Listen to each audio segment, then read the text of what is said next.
What's going on, guys? Welcome back to the channel. Welcome back to Monster Legends. In today's video I'm going to be showing you which Forsaken monsters are worth getting from Unranked to Ranked, and also how to get Forsaken Souls.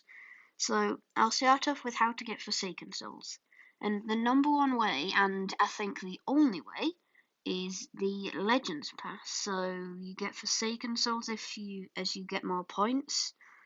So if you just scroll across here, I got 15, eventually that adds up, and one Forsaken monster costs 200 orbs, so if you save up for a couple of seasons, then you'll be able to get yourself one. And now we'll move on to the unranked Forsaken monster. The number one unranked Forsaken monster will be Corruptus, and that is because first of all, he has Dodge Area, and which you can partner up with monsters like Armor Claw or Boronot or any Taunt monsters, and then that will be a really good synergy. And he also is a light controller where he can do Corruption, he can do Nightmares, Sunburn, and he has one skill that is a support skill that applies immune to control and life regen, and he has many of the forms of deny like CDA and many more. So overall he's a really good monster unranked, and now we'll move on to the second spot on the podium.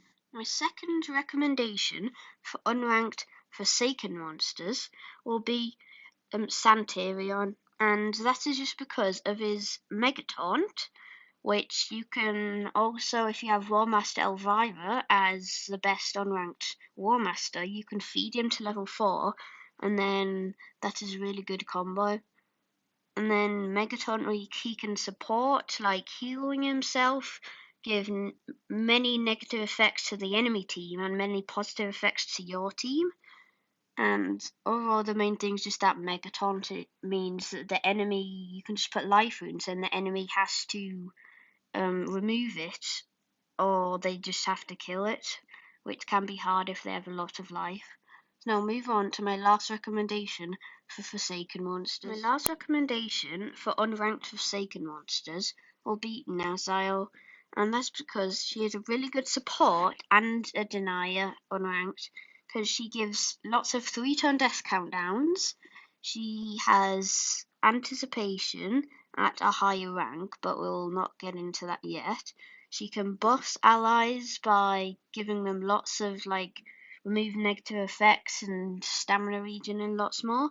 He can remove positive effects from enemies, and he has lots of skills that remove positive effects from one enemy and then from all enemies, which will get rid of the enemy's Megaton and then remove all of the enemies whatever they have. So that's really good if they have Megaton and then a Pierce. You can remove one Megaton and then a Pierce. So now we'll move on to the ranked Forsaken monsters. The number one spot for ranked Forsaken monsters will go to Corruptus, and that is just because he has lots of skills ranked that give mega corruption. He can heal his allies, he can remove positive effect on all enemies, he can give himself extra turns, reverse healing to the enemies, lots of random tortures, and loads of Nazios like CDA, Mega Corruption, which lasts for 2 turns. And at the start of the battle, he gives Area Sunburn to the whole team without even using a skill, which reduces accuracy, which is always good. And overall, he's just one of, I think, the best top 5 legendaries in the whole game. So if you could get him ranked, then I would go for it. And now I'll tell you the second spot on the podium for the ranked Forsaken. My second recommendation for ranked Forsakens will be Thundia. And this monster is extremely underrated, and not many people even know he exists. However, fully ranked, he's kind of like Corruptus. However, he's more skills that deny. He gives Mega Corruption, Possession, CDA. He gives lots of tortures, and he has many extra turns. And he is also a really fast monster with one of the highest speeds in the game, which can help go first if you're versing legendaries.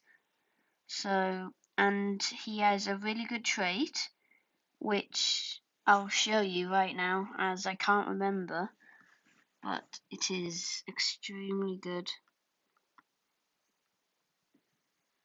Forsakens. Now look at this trait. It gives increased total life. He has tough. He has dodge area. And at the start of the battle, it gives a random debuff for the whole enemy team. So it might be like total damage reduction, which would make the enemy attacker do 0 damage, which comes in really useful. However, that's only if you get them rank 5. And now I'll tell you my last recommendation for ranked Forsaken monsters.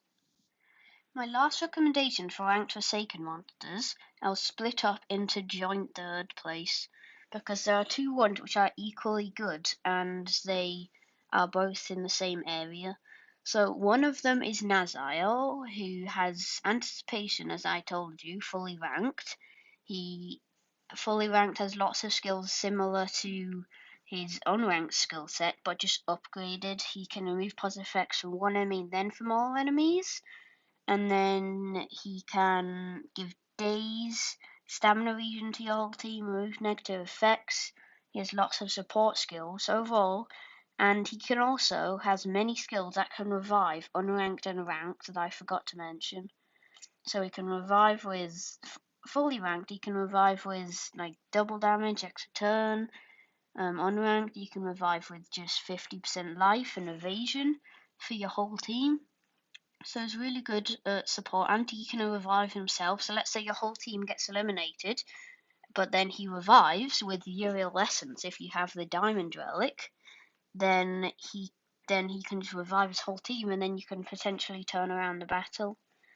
So also my joint spot will go to Wicca, and you could potentially use her over Nazal, but this is only because of her dodge area. She has an amazing trait, which I will show you first.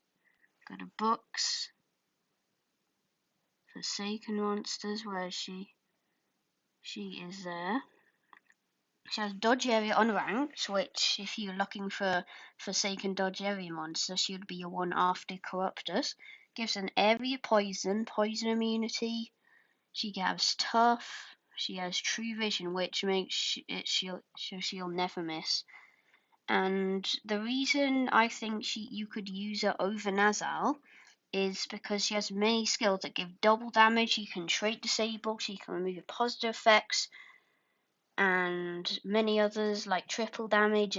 She can give evasion, and she's a really good support. And I think she has a couple denial skills as well.